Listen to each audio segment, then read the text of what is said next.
Brake off. Press start button.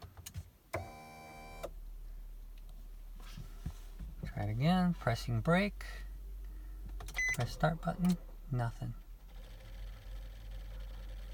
Brake still pressed. Pressing start button. Okay, releasing brake. Pressing start button.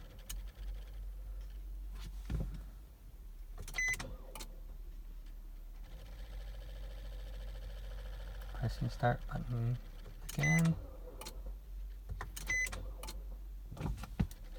Releasing brake.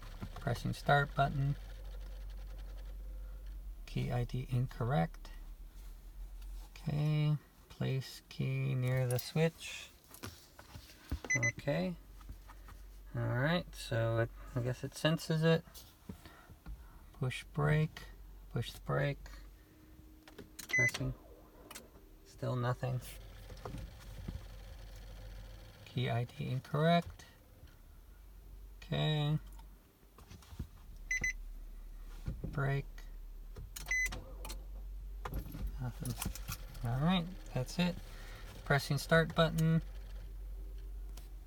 Accessory lights come on. Navigation controls come on. Everything comes on when I'm pressing it without the brake. Pressing brake. Nothing. Alright. And that's it.